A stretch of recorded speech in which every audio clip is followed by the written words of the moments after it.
Eduardo III en Alemania. Puede admitirse que Froissart exageraba a placer las tendencias sanguinarias del pueblo inglés.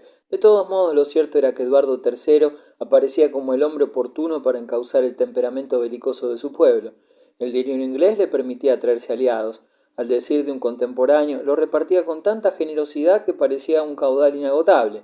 Se aseguró de esta forma el apoyo de cierto número de príncipes y de ciudades en Holanda y en el oeste de Alemania, después de lo cual entabló negociaciones con el emperador Luis de Baviera, que nada deseaba tanto como tener aliados en su lucha contra el Papa, y le ofreció de buen grado su apoyo contra el rey de Francia. Benedicto XII era considerado, con razón o sin ella, como un aliado de Felipe VI. En 1337, Eduardo y Luis concertaron un acuerdo por el cual el emperador ponía 2.000 hombres a disposición del rey de Inglaterra mediante el pago de 300.000 florines. Al año siguiente se ratificó este acuerdo durante un viaje de Eduardo por Holanda y Alemania Occidental. El rey remontó entonces el Rin, visitó Colonia, donde hizo un donativo a la catedral entonces en construcción, y se entrevistó con el emperador en Coblence. Las fiestas que se celebraron con tal motivo revistieron magnificencia extraordinaria. Su momento culminante fue el encuentro solemne de ambos soberanos en la plaza del mercado. Vestido con ropajes suntuosos y tocado con la doble corona, el emperador tomó asiento en un trono elevado a 4 metros de altura. En un peldaño inferior se hallaba el rey de Inglaterra, y seguían los príncipes electores sentados a sus pies. En torno a ellos se agrupaban duques y condes, arzobispos y obispos, varones y caballeros. El emperador tomó la palabra para declarar a Eduardo III heredero legítimo de la corona de Francia, y lo nombró virrey de todas las provincias imperiales enclavadas al oeste del Rin. Una vez que los nobles alemanes que tenían en feudo estas provincias pasaron bajo soberanía del inglés, prestaron juramento de fidelidad, prometiendo ayudarlo en su lucha contra Felipe de Valois. Eduardo III parecía satisfecho, no había prodigado en vano sus 300.000 florines. La burguesía en Flandes. Antes de la entrevista de Coblence, Eduardo había ya cosechado otro éxito diplomático. El bloqueo inglés de las lanas no había dejado de producir efectos.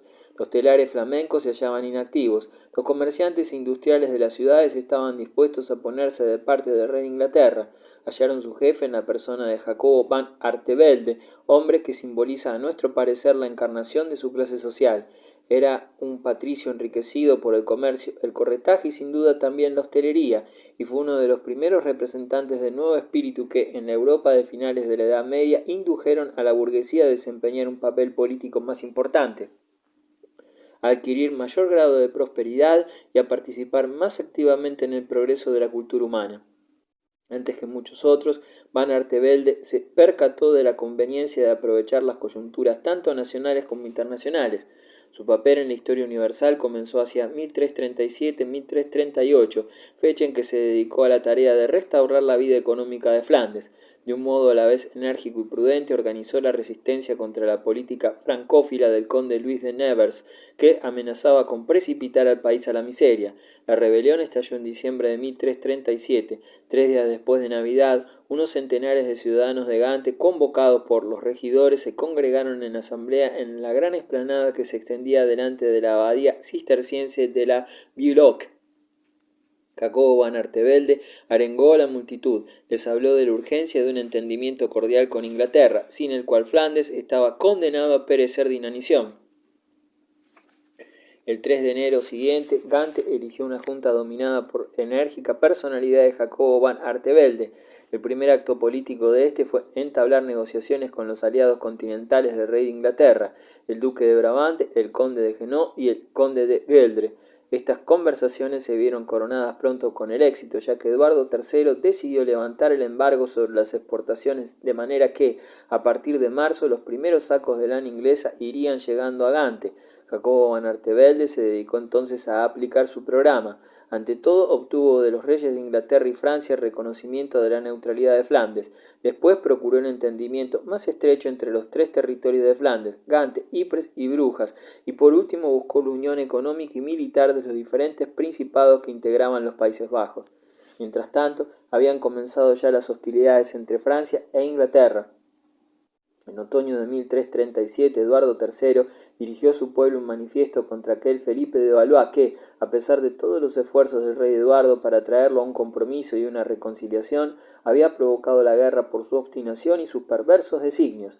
En realidad se trataba de una contienda dinástica y nacional y además de una guerra imperialista. La situación en Francia. El rey Eduardo III había jurado conquistar la corona de Francia, aunque los ingleses tuvieran que luchar 1 contra 6 para conseguirlo.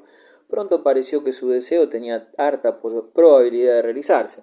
Se ha calculado que al comenzar la Guerra de los 100 años, Francia contaba con un número de habitantes 8 veces mayor que Inglaterra. Para formarse idea de la situación exacta en que se hallaban entonces ambos países respecto uno de otro, es preciso recordar que entonces no tenían estas potencias la misma grandeza que llegaron a alcanzar con posteridad. Comparada a la Inglaterra de Eduardo III, Francia era un país de antigua y refinada civilización, pero a la vez lleno de vitalidad, a todas luces el primer estado del continente europeo. El rey había renunciado a sus sueños de cruzada para consagrarse a las tareas que le exigía una guerra en la propia frontera de su reino. Al igual que Eduardo III, dirigió a su pueblo una proclama en la que, después de indicar las causas de la contienda y declarar desprovista de fundamento las pretensiones del inglés, prometía expresamente, por el amor del bueno y fiel pueblo de nuestro reino, combatir hasta el último extremo. Lo mismo que en Inglaterra, la nobleza se alineó sin vacilar junto a su rey, más por lealtad feudo-vasálica que por sentimientos patrióticos. El pueblo común, en cambio, se mostraba harto menos interesado que el inglés en la cosa pública y carecía todavía de una clara conciencia nacional. Justamente en el curso de esta guerra centenaria se transformaría de pueblo en nación, al despertar en su seno un odio acérrimo a los ingleses y un firme propósito de rechazar a los invasores a su brumoso reino insular. Felipe estaba muy lejos de sospechar lo que ocurriría. Suponía que no harían falta esfuerzos extraordinarios para aplastar a aquellos temerarios que llevaban su audacia al extremo de querer apoderarse de la corona de Francia. El rey Felipe confiaba para ello en sus caballeros. Pero el porvenir pondría al descubierto los tremendos fallos, disimulados bajo una brillante apariencia, existentes en el reino de Francia. Este país, sumido en pleno feudalismo, estaba dividido en innumerables señoríos, celosos unos de otros. Carecía en absoluto de un ejército nacional. Los grandes señores, además, se hubieran opuesto a ello. La integración en el ejército le estaba reservada como derecho. Las otras clases sociales no eran dignas de tal honor. Pues, según la doctrina social del feudalismo, en tiempo de los primeros Valois, incumbía al caballero defender su honor en el campo de batalla, al clérigo consignar los hechos valerosos del caballero y al pobre villano admirarlos a ambos. El rey debía haber acabado definitivamente con estos prejuicios desusados, adaptando la organización militar de su reino a las exigencias de los nuevos tiempos, pero Felipe VI, lo mismo que sus caballeros, estimaban que la gente del pueblo no tenía por qué intervenir en los campos de batalla, sobre todo porque no comprendían en absoluto el noble arte de la guerra. Con estas convicciones tan anticuadas, Felipe y sus caballeros entraron en campaña. Los 10 primeros años, 1337-1347, la batalla naval de la Esclusa. En sus comienzos la guerra careció de combatividad. El año 1338 transcurrió sin acontecimientos de importancia. En el siguiente se produjo un primer encuentro. Cuando el rey Eduardo recorriera Francia con sus arqueros y caballeros, se encontró en la picardía con Felipe y el ejército francés. Eduardo envió en el acto un heraldo con el fin de desafiar al rey de Francia para el día siguiente. Al amanecer ambos reyes dispusieron sus tropas para la batalla, pero no llegaron a las manos. Los franceses se mostraban remisos y todos se les iban amenazas. Finalmente, los dos ejércitos se retiraron, dejando el desenlace para más adelante. Sin embargo, en 1340 tuvo lugar un combate naval en la costa flamenca, al norte de Brujas, cerca de la esclusa, Sluis. El rey Eduardo había proclamado en cierta ocasión que el dominio de los mares era una herencia que le venía de sus antepasados.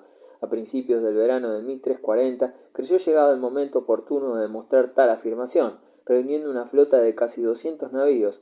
El 23 de junio la flota francesa apareció frente a la esclusa. Según afirmación de Froissart, un bosque de mástiles se dibujaba en el horizonte. Los franceses habían reunido muchos más navíos que los que poseían sus adversarios.